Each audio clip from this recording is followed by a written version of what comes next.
Lake Bosomtwe is not just the biggest natural lake in Ghana, but also an important part of Asante history, heritage and economy. However, in the following special report, as part of GBC's Heritage Mind series, correspondent Nicholas Osei Tutu tells us that following the fast reduction in the volume of water and life in the lake, the Asantehene or the Asantehene Otumfuo Osei Tutu II has initiated sustainable measures to protect the water body and its fish stock through a climate resilient action plan, among others. Derived from two names, water gods and antelope, locally known as Ochin. Its discovery and expansion spanning over 400 years is traced to a hunting expedition of a man from one of the communities dotted around it and captured eloquently by 14-year-old from one people of the Unborn Junior High School, Kwabena Boatin. Lake Bosomtwe no na yo obofuo bi obofune funa kokla bompe. A hunter called Bompe and his dog Tachi, during one of his hunting expeditions, shot an antelope which ran and fell into a pool of water believed to be smaller gods. So the name Bosomtwe was derived from the water gods, and the name of the antelope called locally as Ochin, thus Lake Bosomtwe. No one can show me none. Not see. I'll watch and what two. I will not show Mudia. The Sunday Bosom, bonding to a chain. No more kaboom. Ninya Sunday Lake Bosomtwe. The facts, as narrated by Kwabena Boatin, have been cross-checked and largely corroborated by different historical sources. Lake Bosomtwe, with a length of 8.6 kilometers and a width of about 8.1 kilometers, has a total surface area of approximately 49 square kilometers that is geographically located within two political districts in the Ashanti region. These are the Bosomtwe and Bosomtwe districts, spanning a catchment of about 400 square kilometers. The main fish species in the lake is the tilapia busumana. The lake, that has rainfall as well as some streams as its primary inflow, is surrounded by not only mountains and a deep valley at Abono, but is also importantly encircled by 22 communities located in the two districts. Among these communities is a Dwafo. A Dwafo is a small community whose inhabitants have depended on the lake as their main source of livelihood for many years. One of the inhabitants, Mr. Kwesipita, told GBC News that he has been fishing in the lake for about 35 years now. He shared with GBC News his experience over the years. He said, but first, na enipano dos, but enipano no say first, but enipano dos more. The fish stock has reduced. The available and popular fish have also reduced.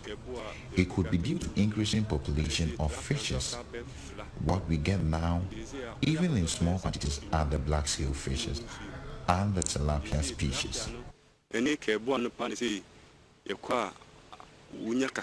The claim by Mr. Kwesipita that the fisher folks in recent years hardly make enough catch from the lake was apparent during GBC News' visit to the community. But this was a common feature a few years ago.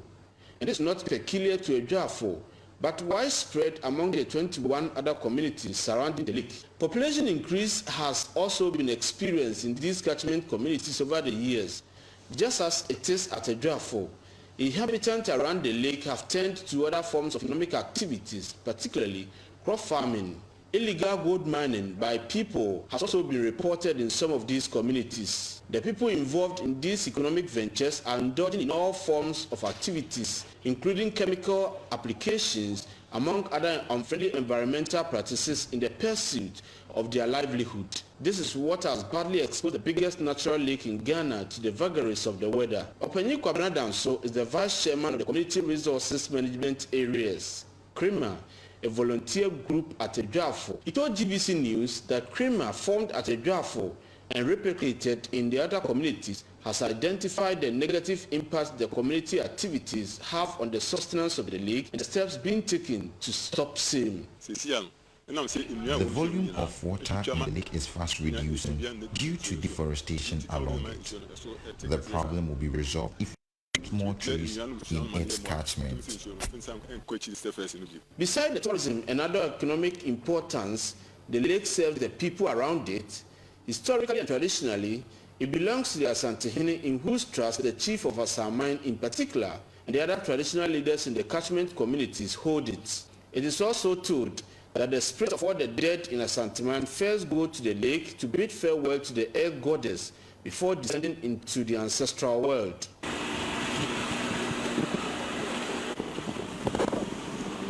According to the chief of Kumasi Amekom, who is chairman of the program, explained to GBC News that the Asantehene Otumfuo Osei Tutu II has initiated a project known as the Asante Kingdom Landscape Restoration Program as part of his responsibilities and a climate resilience action plan to protect and preserve the lake for posterity.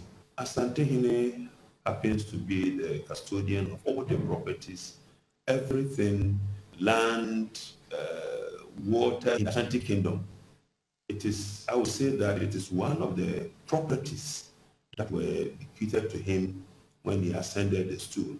And it is his responsibility to take care of everything he came to meet. We're looking at the rate at which the lake is drying up.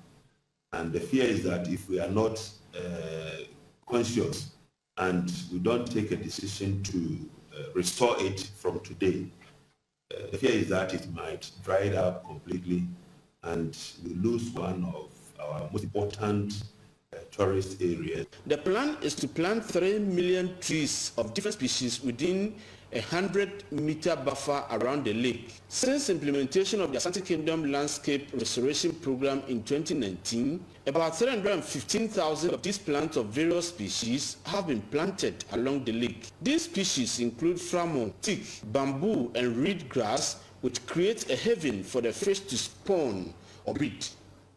The project coordinator is Mr. Freche. He told GBC News that apart from carrying through the goal of planting 3 million tree species to protect the lake, Otumfuo Osei Tutu II plans to also, through the Asante Kingdom Landscape Restoration Implementation Committee, dialogue with the 22 catchment communities to reinstate the previous taboos of 2 separate days of Sundays and Tuesdays that forbade people from fishing in the lake. The lake, which used to be 25 meters away just 6 years ago, is going back. The kind of agriculture being practiced within this 40,000 hectare biosphere reserve is not sustainable. What we're doing here is to plant trees, cover much ground as much as possible, educate the farmers, introduce them to other alternative livelihoods so that the over-reliance on the lake for their protein needs, overfishing, could be curtailed. Apart from that, the type of fishing too is being regulated. The type of netting that they use. I mean, they make sure that all the fingerlings are scooped in one time.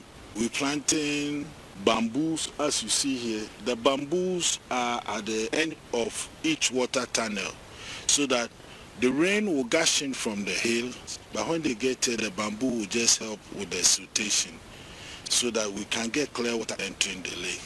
When we are able to do that, we can halt the siltation in the lake, and the water receding will be minimized. The traditional colors of Asanteman are yellow, black, and green. The green color represents the natural environment and vegetative cover.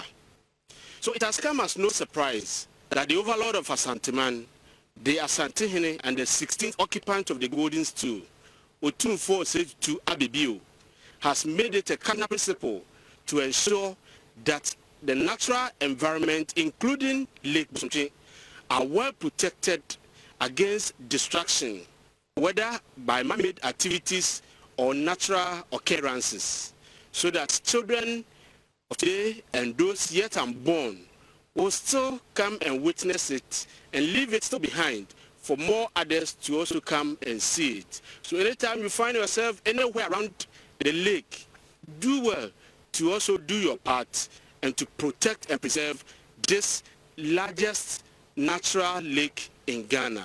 But for now, I remain Nicholas Osei Tutu reporting for GBC News.